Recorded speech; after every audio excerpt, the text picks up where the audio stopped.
I just watched one of the coolest and most cinematically beautiful anime fights I've seen in a big while, in the 4th episode of Undead Unluck. And behind it rests the question, would you rather change or stay the same? I'm not gonna spoil the fight at all, but there's a very important scene that led to it in episode 3 that I think is worth exploring, both for how touching it is and for how it neatly encompasses some of the core themes of the story. But before delving into that, here's some quick context.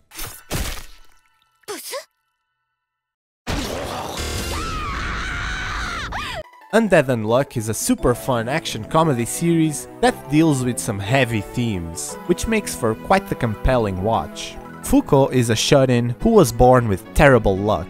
Whenever someone touches her, something tragic is bound to happen. In fact, that's how she lost her parents, by giving them a good old hug before they...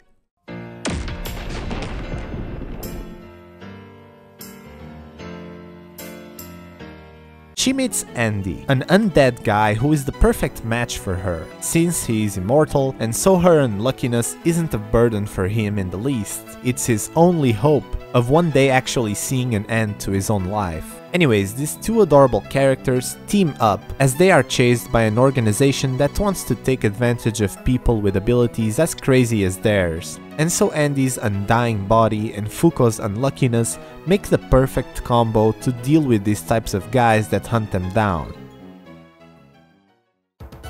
So in episode 3, Fuuko and Andy arrive in Russia for...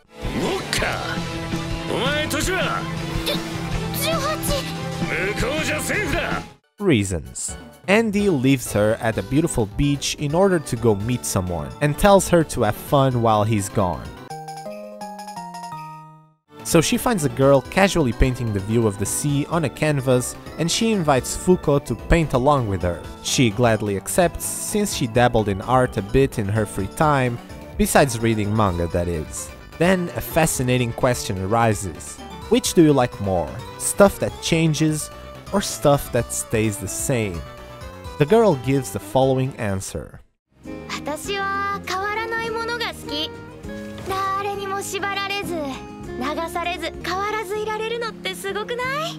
Now this answer made me raise my eyebrows a bit, but regardless, some very interesting points are made here. Not being tied or swayed by anyone. Yes, in a way it's important to have our own goals, opinions and tastes in life, since that's what makes us who we are after all. But of course, taking this viewpoint to the extreme, thinking that it's amazing for anything to stay the same forever, no matter what it might be, shows a lack of flexibility, mentality, and not being predisposed to new experiences. But well, then she goes, "That's why I love art." And I'm like, what? Alright, proceed with that explanation, I'm curious now.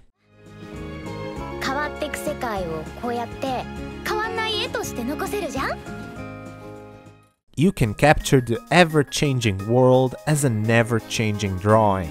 Now that's more like it. From that point of view, it's definitely one of the big advantages of art.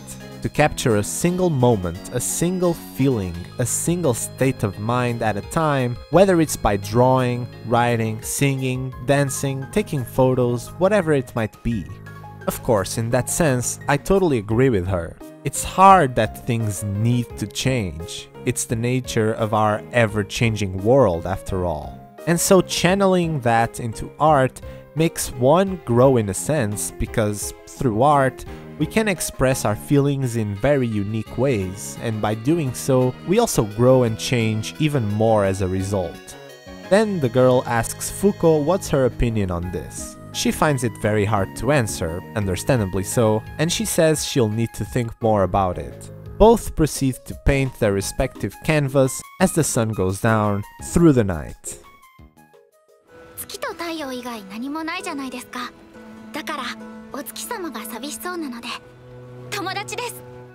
The girl is surprised by Fuuko's painting because she added her personal touch. Sparkles that weren't there in the first place in the real world, just to keep company with the moon in the lonely night sky. Fuuko then finally answers her question.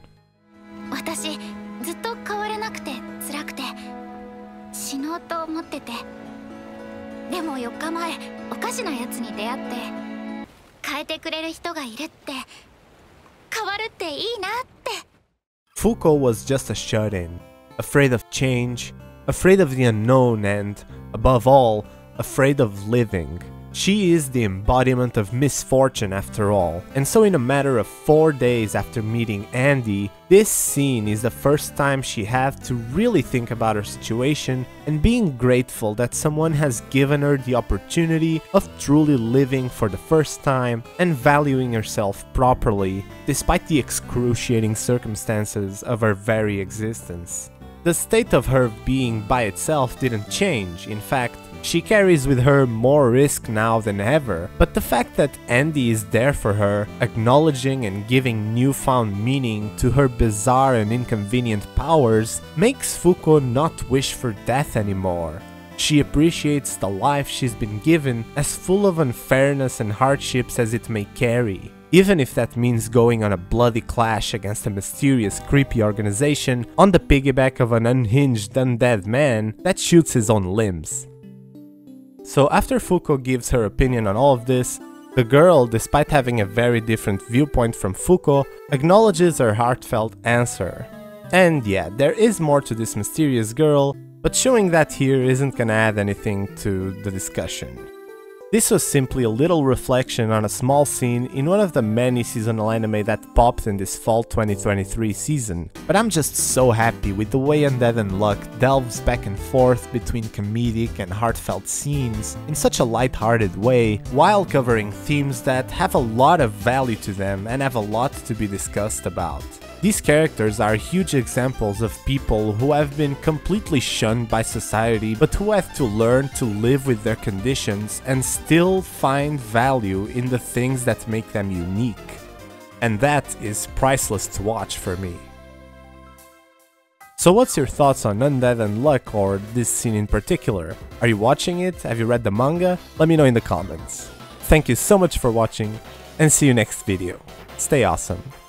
Bye bye.